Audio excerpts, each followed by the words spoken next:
So tonight we come to the 8th chapter in Sri Aurobindo's The Life Divine, the methods of Vedantic knowledge. This would have been March 1915 when this first saw issuance. It would have been written and probably submitted to the printing press about a month earlier, so possibly around the time that Mira and Paul Richard left India to go back to France. It might have been the last that he composed with Richard sort of still in the atmosphere, influencing, if I may suggest, some of the material that would be covered in these early expositions of an integral philosophy. So after this, we'll see a distinct turn in the direction of Sri Aurobindo's thought. But tonight we begin by looking at his careful approach to epistemology, the theory of knowledge, and his support and even identity with the Vedantic approach, which is that it is through the basis of one's experience, not of the phenomenal self, but of the profound, the eternal self, that one gains knowledge of real being, and therefore of all manifestation. If there is only one being, and all the world is a manifestation of that, however you conceive of that being as being free of its own positive affirmation, still, even when you say the term non-being, you are referring to that which cannot be captured even by the positive assignation of sat, true existence to it, because it exceeds even that formulation. And yet all things are born from that unnameable reality. And so all things contain that within it. Therefore, if you can reach to the depths, plumb the very depths of your own nature, of your own conscious being, you should be able to reach that profundity that gives you knowledge of all, because that self is all. Now, it doesn't mean that you become instantaneously an encyclopedia. What it means is that you live in identity with all things. That is the knowledge that we seek. Paravidya, supreme knowledge, that which takes you out of the apparent, out of the ordinary, out of the divided, and into what is unified. So I think this is the approach that we'll end up with. We'll get a few pages into this tonight. And as always, he has a motto at the beginning. And those of you who are familiar with the Upanishads, this is from the Katha Upanishad, one of everyone's favorites.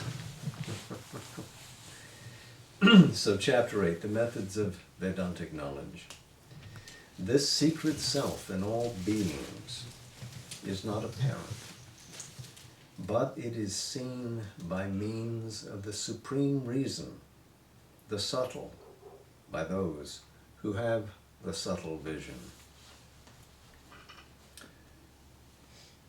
The secret self is, of course, the Atman, the essential being. He translated it as not apparent. It says here, na prakashate, which means not shining forth. So although it's in all beings, it doesn't shine forth, it doesn't stand out.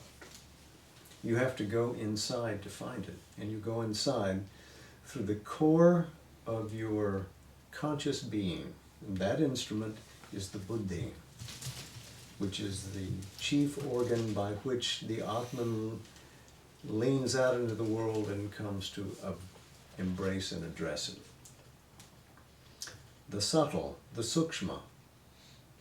So it is not this gross world in which this essence is apprehendable, But if you have a subtle, a sukshma vision, not gross, stula, but subtle, sukshma, then you can come to see it. You can glimpse it, but the knowledge is still something else.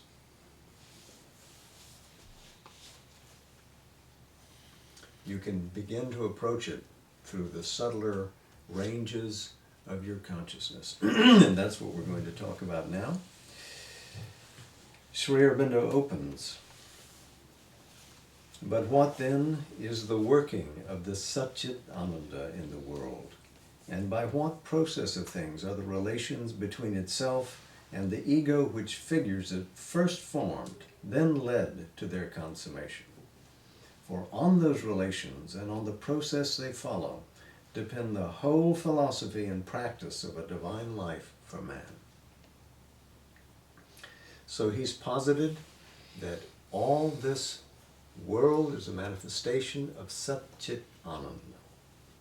Even if it seems to be disguised, divided, repressed, it is still an existence, a consciousness, a bliss, fundamentally that. But what are the relations that establishes that tri-unity with the manifold cosmos and the quite divided ego, which thinks often that it is apart from the cosmos? So how does it work? How does all this come about? Based on those relations, we come to answers which will finally support us in our search for the meaning of existence. And here he's speaking about a theory and a practice, because what we come to know is that which we can then practice.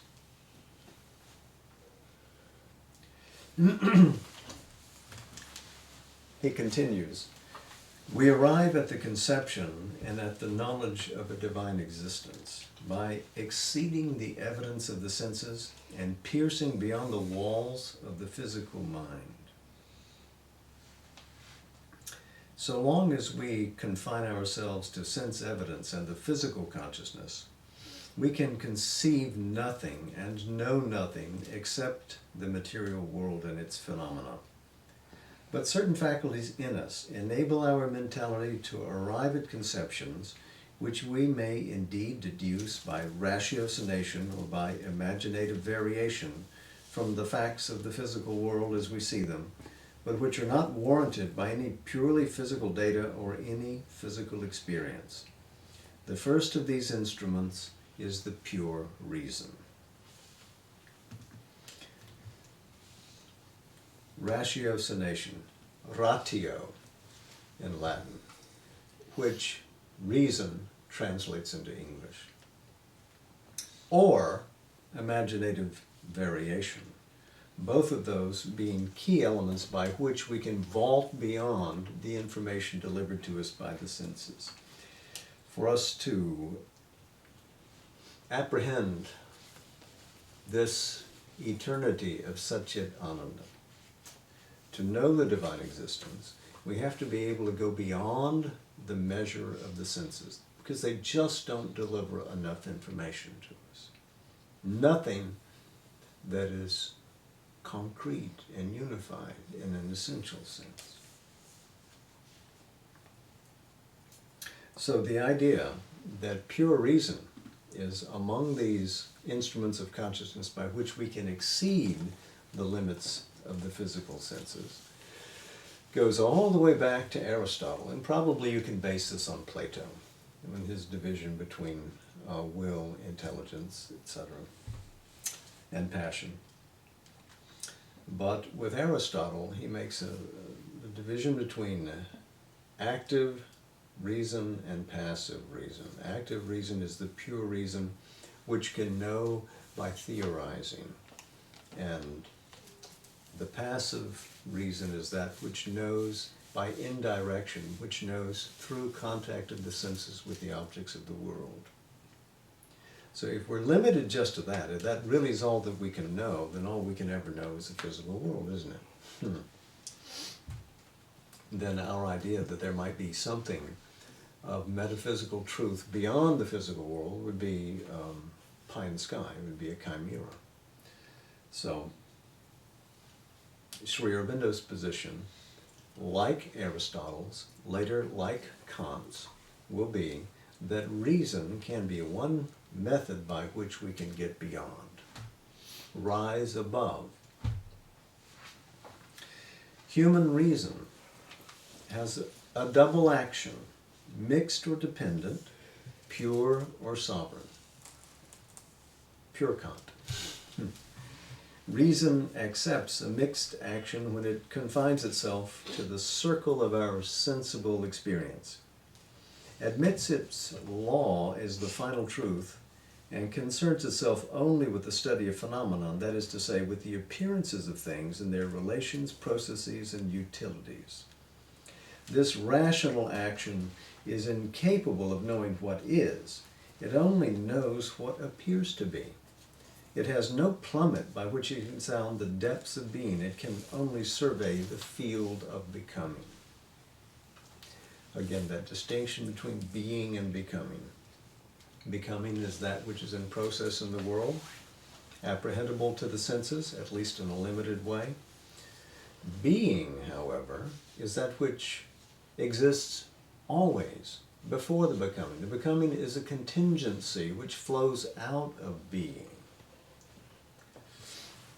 Reason, he says, on the other hand, asserts its pure action when accepting our sensible experiences as a starting point, but refusing to be limited by them.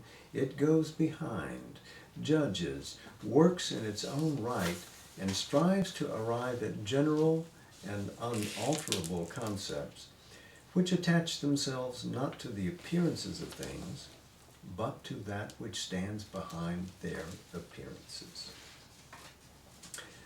This is very much like Kant's Ding an sich, the thing in itself, which is beyond the range of the senses, and which we cannot know directly through the senses. Only pure reason can approach that, and has to become, in a sense, transcendental to achieve it. That knowledge. But to Kant, it is real. It is not a fiction. It is a reality. So we have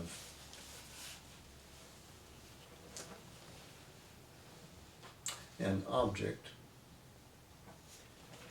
which exists, and then we have senses which approach that object and try to know it. But can they know it in itself? They can only touch it on the surfaces. They can't know it in its essence. This is the limitation of knowledge based upon senses. Senses contact, but they aren't the thing, right? So what they know by contact, by indirection. Sri Aurobindo will very soon be arguing that real knowledge, a supreme knowledge, must be knowledge by identity. I should not anticipate. I'll try to be patient. To continue with his paragraph, it may arrive at its result by direct judgment, passing immediately from the appearance to that which stands behind it. And in that case, the concept arrived at may seem to be a result of the sensible experience and dependent upon it, though it is really a perception of reason working in its own right. So, in other words, the reason may start with a suggestion from the senses, but can overleap their limited information and know the thing directly. It may seem that it started from the senses, but really it has the power to go beyond them. But the perceptions of the pure reason may also, and this is their more characteristic action, use the experience from which they start as a mere excuse and leave it far behind before they arrive at their result, so far that the result may seem the direct contrary of that which our sensible experience wishes to dictate to us. This movement is legitimate and indispensable because our normal experience not only covers only a small part of universal fact, but even in the limits of its own field, uses instruments that are defective and gives us false weights and measures. It must be exceeded, put away to a distance, and its insistences often denied if we are to arrive at more adequate conceptions of the truth of things. To correct the errors of the sense mind by the use of reason is one of the most valuable powers developed by man, and the chief cause of his superiority among terrestrial beings. So you can see that he will insist that a greater knowledge is capable to us only if we escape the chains of sense knowledge. That to know things near or far, we are better suited by using the powers of the consciousness latent within us than to try to apprehend them through extending the senses. So to move on, the complete use of pure reason brings us finally from physical to metaphysical knowledge. But the concepts of metaphysical knowledge do not in themselves fully satisfy the demand of our integral being. So back to Aristotle. Aristotle talked about physical knowledge and then talked about metaphysical knowledge. Meta means after. He called it metaphysics because he dealt with the subject after he dealt with physics. And the term has stuck with us. But what we mean by metaphysical knowledge is knowledge of the final truths of being. What is the real order of truth? What is the essence? What are the principles upon which that essence pours itself out into cosmic manifestation? What are the laws of the universe? What are the laws, therefore, of us who are moving within the universe? That would constitute the field of metaphysical knowledge. It's knowledge which is of an order of reality beyond the grip of the senses.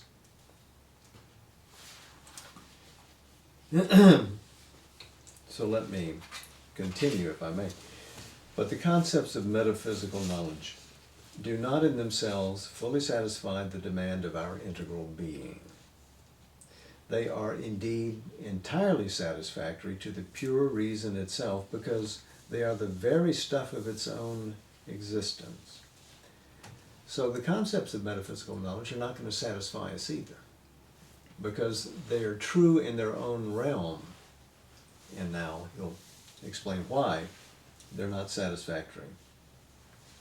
But our nature sees things through two eyes always, for it views them doubly as idea and as fact, and therefore every concept is incomplete for us and to a part of our nature almost unreal until it becomes an experience. So the self, the conscious being, is the bridge by which the object, in a sense, becomes real. Because it is in the conscious being that the experience occurs. This is drawn from Plato, idea and fact. If there is a tree, it's because there is an idea of a tree. And all trees are expressions of that idea which exists above. But the fact that the tree is here can only be explained by being rooted in that idea. So the fact is an extension of the idea into time and space, we could say. Mm-hmm. But the idea is primary. But we who are living here, and remember Sri Aurobindo is very much about affirming earthly reality and what we're doing here upon this globe, that he's not going to abandon it and say, yes, let's go back to the idea and forget the world. Quite the contrary, he wants to fuse these two.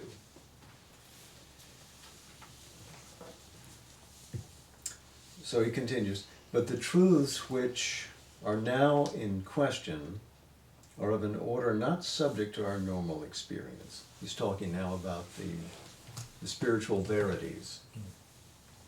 They are, in their nature, quote, beyond the perception of the senses, but seizable by the perception of the reason, end quote. Now, he'll give us the citation a bit later on. This is actually the Bhagavad Gita, 6th chapter, 21st verse. Therefore, some other faculty of experience is necessary by which the demand of our nature can be fulfilled. And this can only come, since we are dealing with the supraphysical, by an extension of psychological experience. Supraphysical. Supra means above. So it is a knowledge and experience of things above the physical world, which we seek.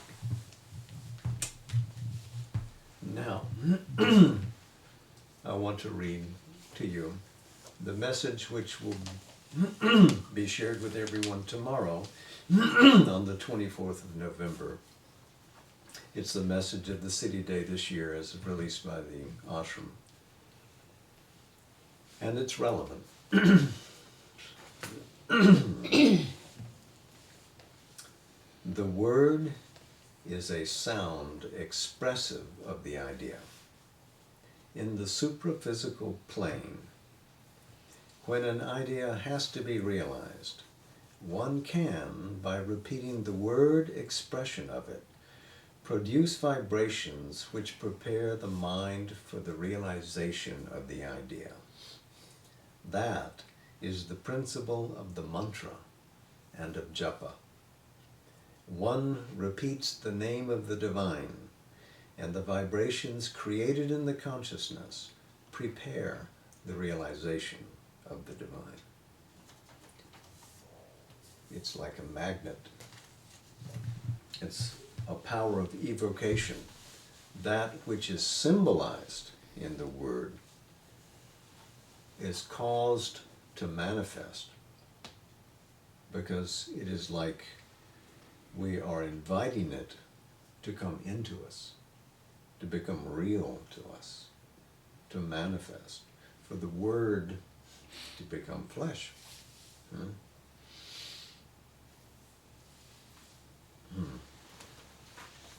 So, more about the message for the 24th, on the 24th, although it is the 24th in Pondicherry, even as we speak. I feel that I have not acted in any aberrant way. In a sense, all our experience is psychological, since even what we receive by the senses has no meaning or value to us till it is translated into the terms of the sense mind, the manas of Indian philosophical terminology.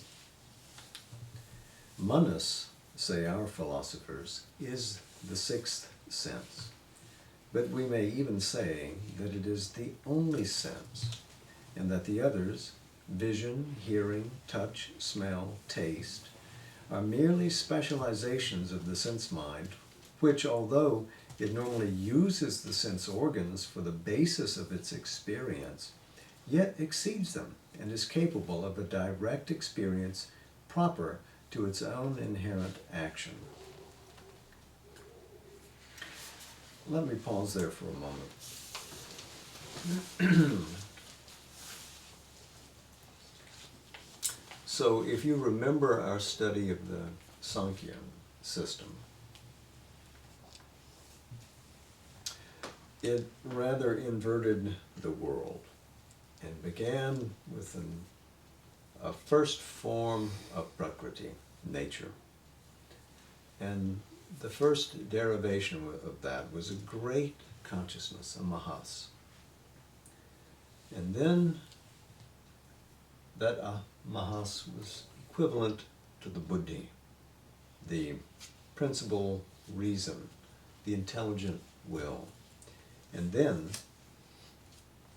there was the sense of the I maker, the ahamkara. And then manas. Manas is mind.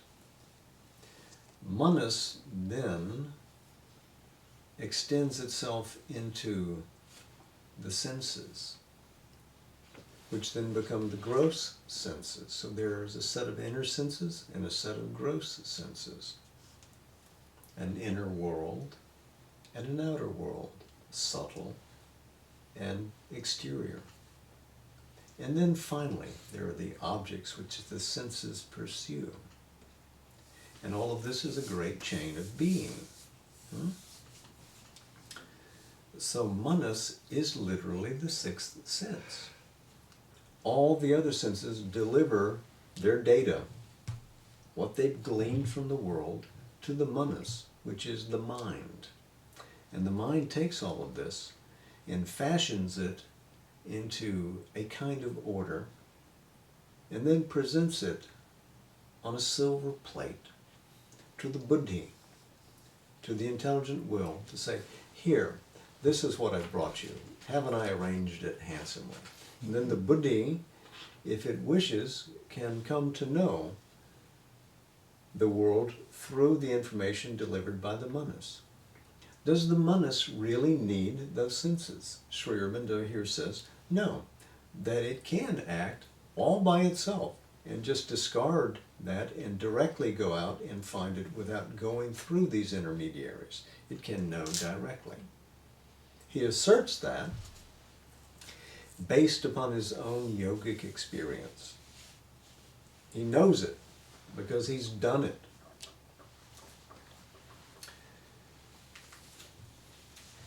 We began this chapter with a quotation from the Katha Upanishad. Just, if I can find it, in front of that quotation,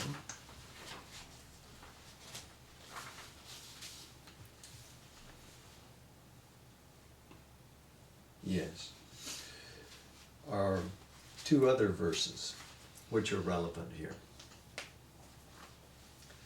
Higher than the senses are the objects of sense.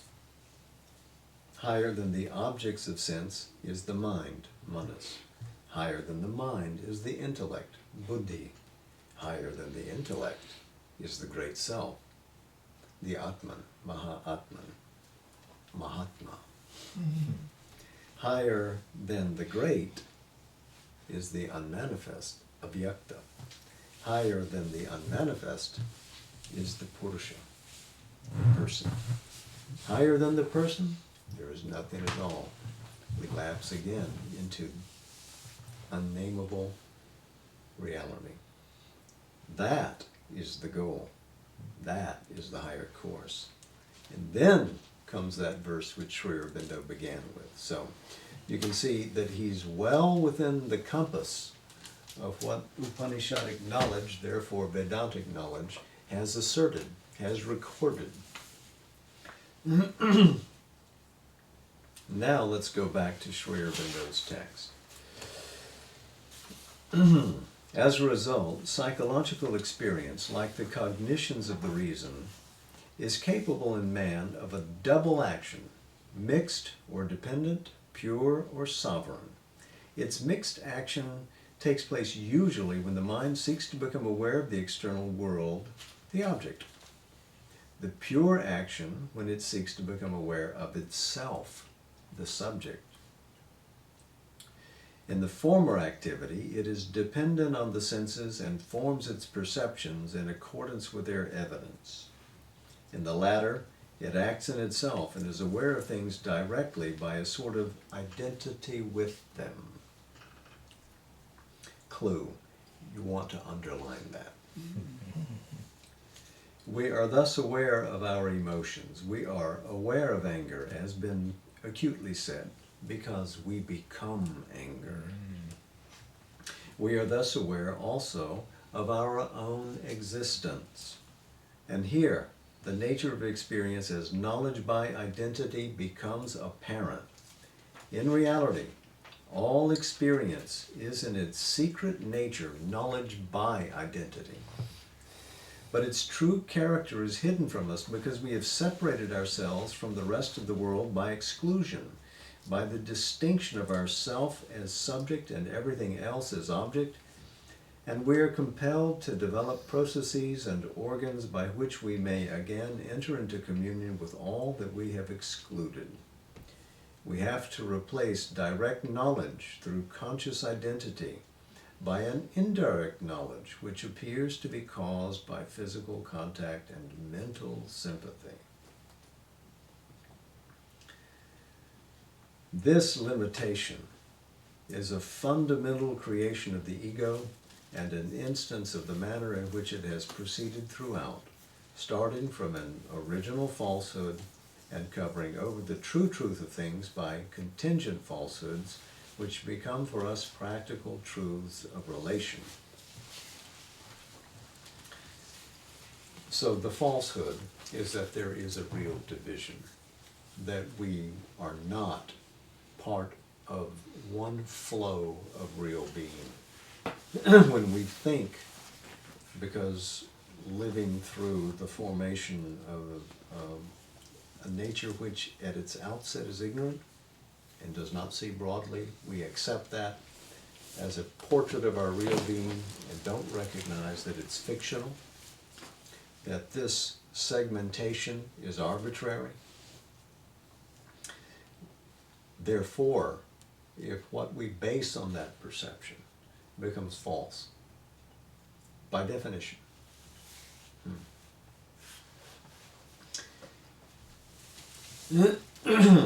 so this is partially a Dwighton position.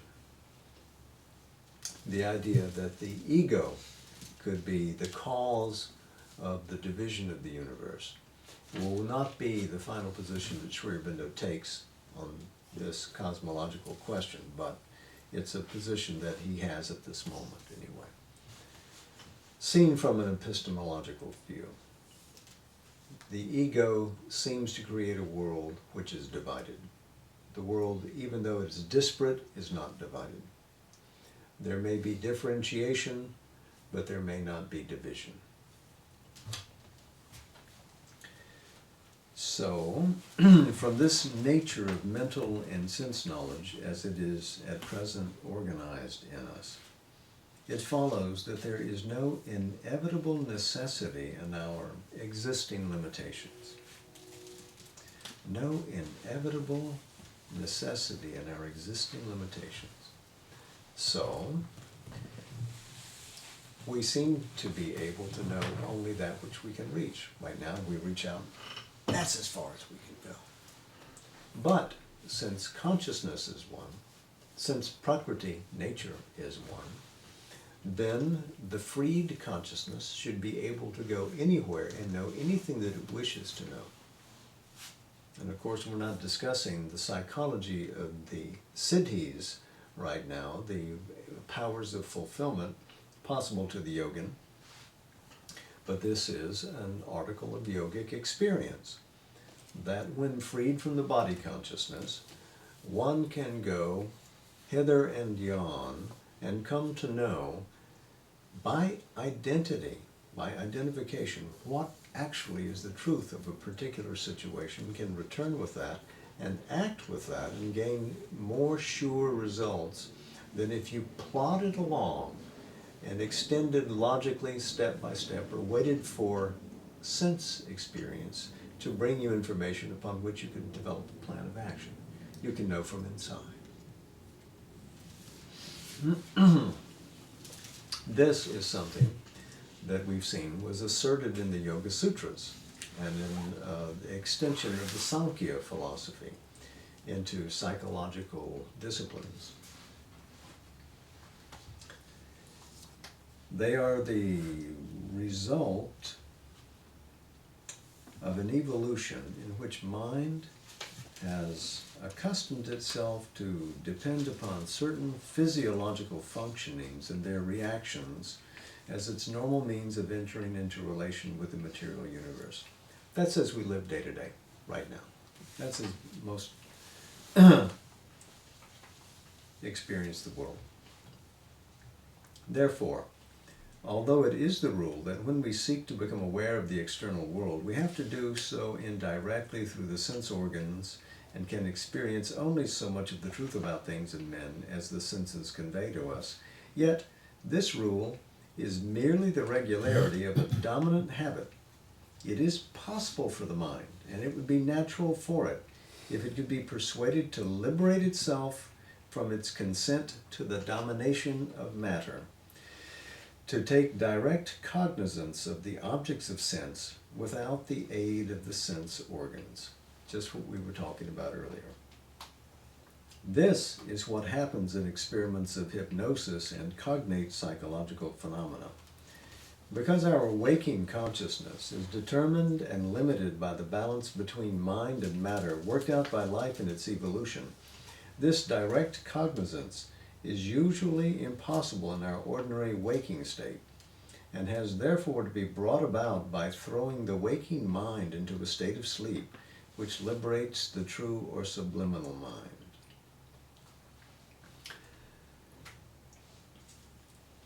Mind is then able to assert its true character as the one and all-sufficient sense, and free to apply to the objects of sense its pure and sovereign instead of its mixed and dependent action.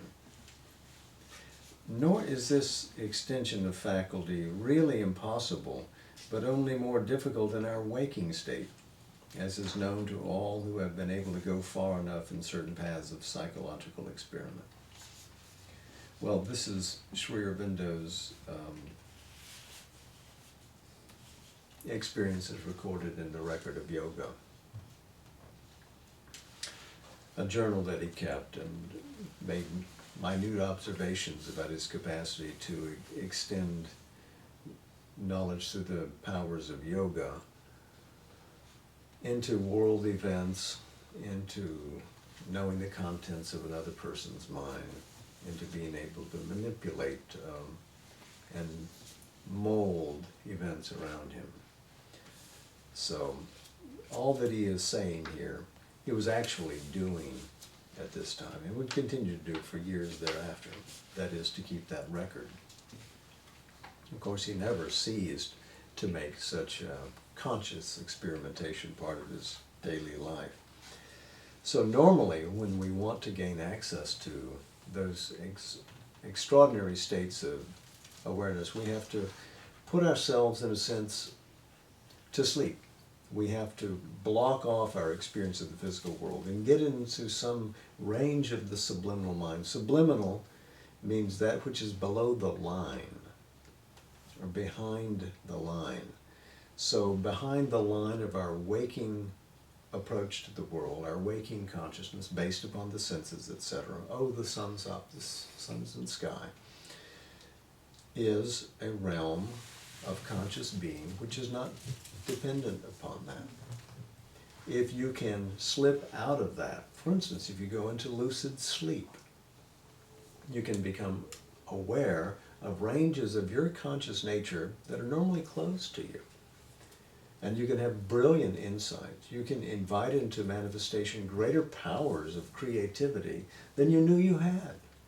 And this is in fact what happens to artists and philosophers and to yogins. They're able to go inside and tap these inner planes of our being and bring them into full expression. But why must we have a need to lay down and go into trance? We don't. Once we've learned how to drill through the physical consciousness and gain access to those worlds, we can summon those powers, those lucidities, without need of the physical intervention of the senses. We can remain waking and still move in concert with those world forces from inside, intersect with them, have concourse with them, and not lose our orientation here in the physical world. I might be in conversation with you, and yet be receptive to ranges of being and other personages not present here, perhaps not even human. But you wouldn't know that, because all that one can see is what the physical senses present. One could only know if one had an identical consciousness and could merge that consciousness with another. Then you can know. And that is the business of yoga. The farther business of psychology when it gets there one day. So, we'll go a little farther. The sovereign action of the sense mind can be employed to develop other senses beside the five which we ordinarily use. For instance, it is possible to develop the power of appreciating accurately, without physical means, the weight of an object which we hold in our hands. Here, the sense of contact and pressure is merely used as a starting point, just as the data of sense experience are used by the pure reason, but it is not really the sense of touch which gives the measure of the weight to the mind. That finds the right value through its own independent perception and uses the touch only in order to enter into relation with the object.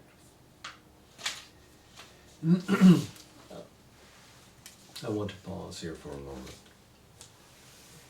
You know that, we have a signed copy of Kapali Shastriyar's Life Divine here, that Sri Aurobindo presented to him. Kapali Shastriyar was himself a yogin and a sage of the first order. He lived in the ashram, and interestingly, although he was a yogin and a scholar, Vedic, Tantric, Upanishadic, and the list goes on, he still had work to do in the ashram. The mother put him in the timber go down, which is where the lumber and the nails, etc. were. And people who were fellow yogins and aspirants in the ashram would go to him to get materials with which they would construct some of the dwellings that the ashramites lived in, etc. And they would come to Kapali and they would say, I need 5 pounds of nails. Kapali would quietly reach over, reach into the vat of nails, bring them out, place them on the weight scale. Exactly 5 pounds. He could do this because his hands were conscious, because his being was in attunement and quiet, and inwardly in the experience of the self, so that the body could act from veracity and not restlessly reaching to know, but comfortably knowing, sovereignly knowing from within its own order, because it was in identity with the soul that governed it.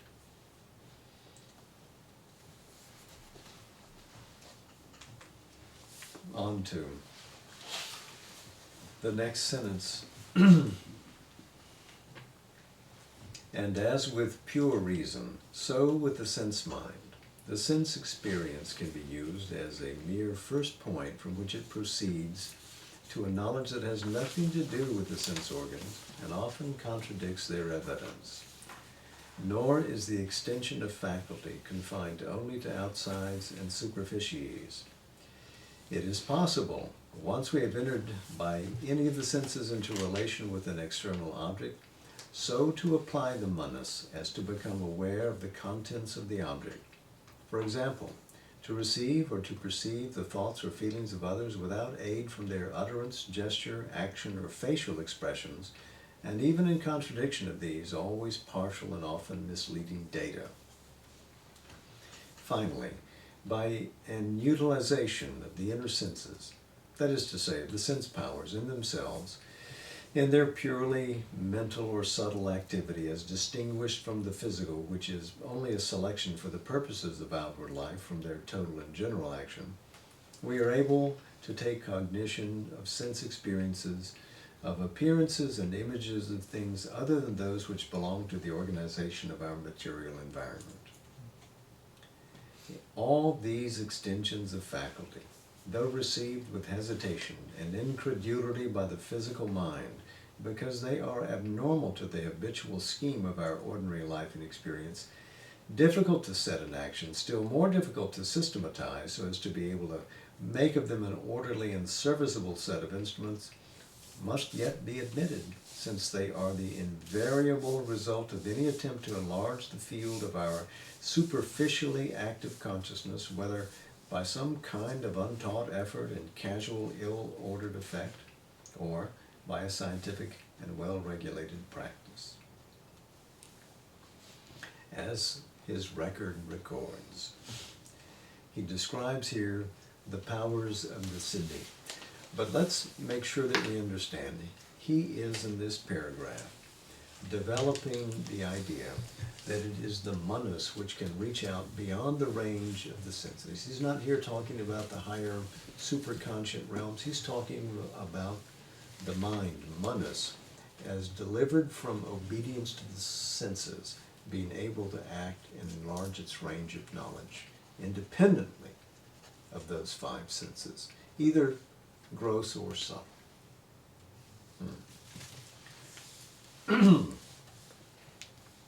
We'll do one more paragraph. We want to get to the Gita.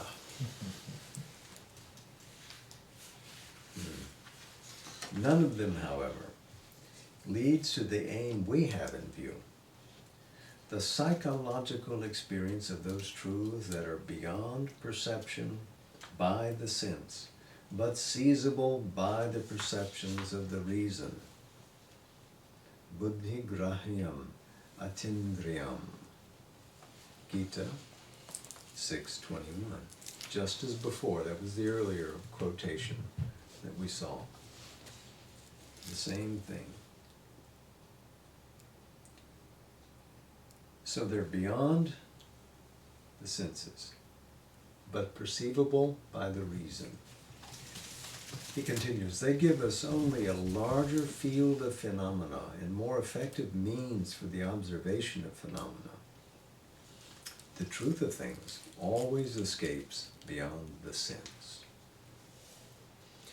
Yet is it a sound rule inherent in the very constitution of universal existence that where there are truths attainable by the reason, there must be somewhere in the organism, possessed of that reason, a means of arriving at or verifying them by experience. The one means we have left in our mentality is an extension of that form of knowledge by identity which gives us the awareness of our own existence. This is fundamental, and this is that yogic power which is unrecognized but latent in us. We can seize upon that and come to know ourselves in our utterness, and based upon that, know all. Get to the essence of things, the true truth behind the appearance. It is really upon a self-awareness, more or less conscient, more or less present to our conception, that the knowledge of the contents of ourself is based. Or to put it in a more general formula, the knowledge of the contents is contained in the knowledge of the continent. If then, well, who is the continent? That's you. The contents are contained in you. If you are not limited to that bag of skin, as Alan Watts used to say, bless his heart, but are more, if you are really a large being commensurate with the universe, then within your own conscious being, you can move through the world and come to know what you wish. Again, this is the Taittiriya Upanishad in its closing verses. You roam through the world saying, ha, ha, ha. Everything is a glory. Everything is wonderful. Because you're not limited to life or death or this body or that cosmos. You're free because you live in conscious being.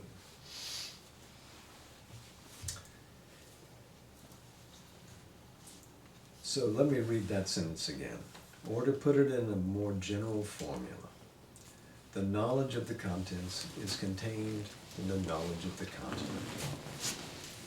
If then we can extend our faculty of mental self-awareness to awareness of the self beyond and outside us, Atman or Brahman of the Upanishads, we may become possessors in experience of the truths which form the contents of the Atman or Brahman in the universe. It is on this possibility that Indian Vedanta has based itself. It has sought through knowledge of the self, the knowledge of the universe. From the essence to the manifestation, if you come to know that true being, you can know all the becoming. If you know that from which the universe arises, you know the universe. If you are one with that, you are one with all.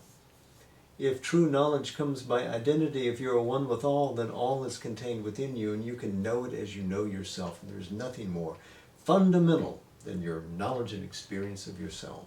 If you go that far deep in yourself, you can know the very essence. You can plumb to the bottom and know what you are. Ha, this, Sat, Chit, Ananda. I am conscious of my own delight.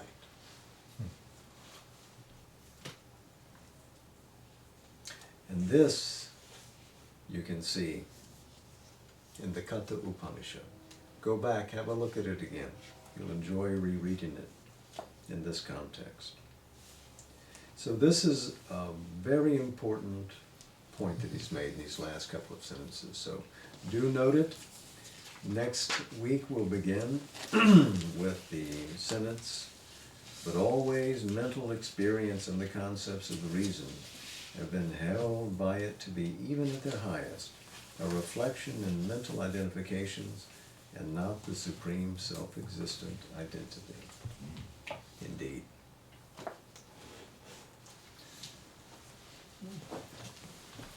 So, questions or comments?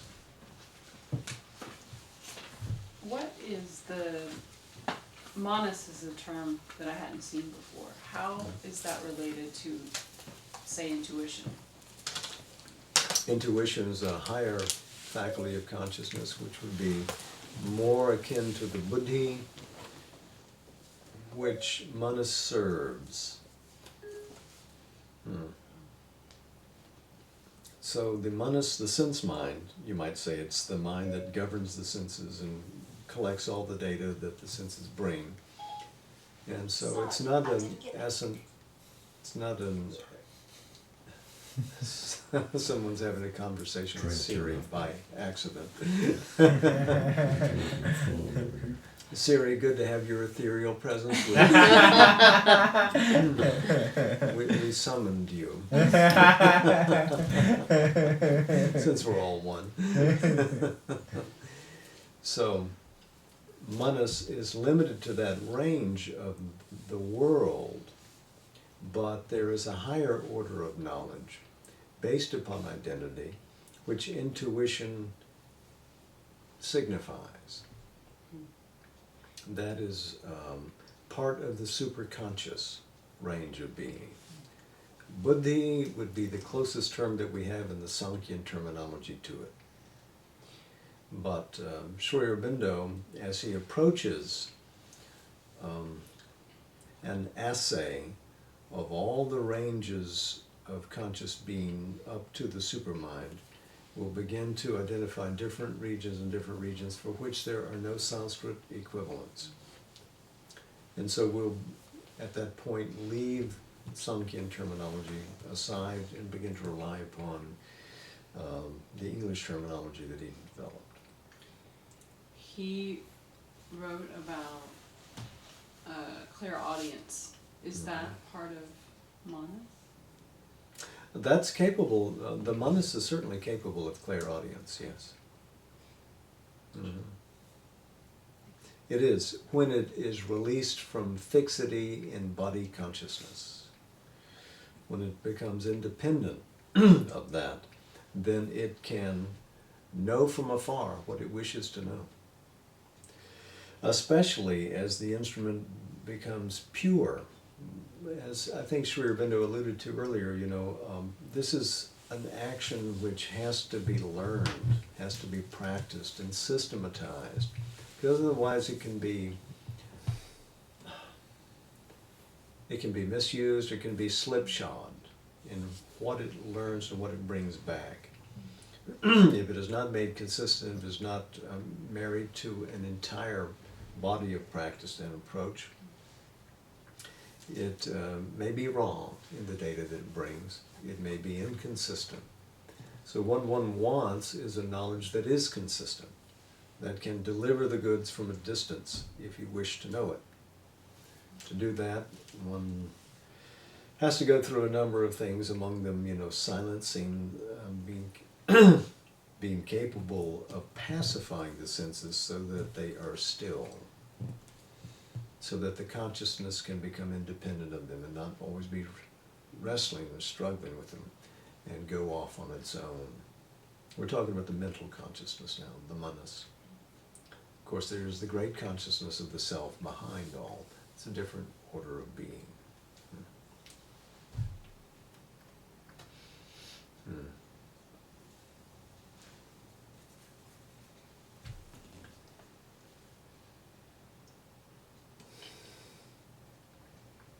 So as the manas goes out into the world, it begins to present that way a truer picture of what is going on in the world, but it is not the truth of the spiritual knowledge. It is still limited. It is a simulacrum of reality and not reality itself.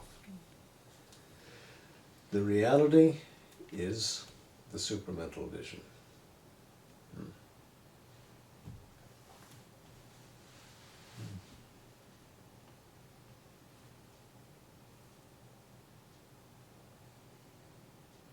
So, we'll go for our meditation now then. And tomorrow is the 24th of November, the Siddhi Day, as it has been called in the ashram, which means the day of fulfillment. Siddhi means fulfillment.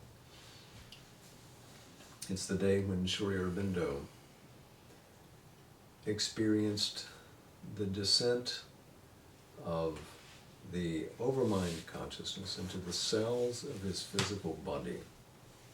So we've been talking about how important it is to marry spiritual experience to our experience of the world. Well, this is that made real, if anything ever was. The colossal consciousness of the cosmos and more fixed itself in his body that day, in 1926. We'll speak about that tomorrow, and especially tomorrow evening. So if you'd care to come in the evening, we'll enjoy some Indian-flavored food as well as drink in the significance of the day. So, Jai Ma, Namaste.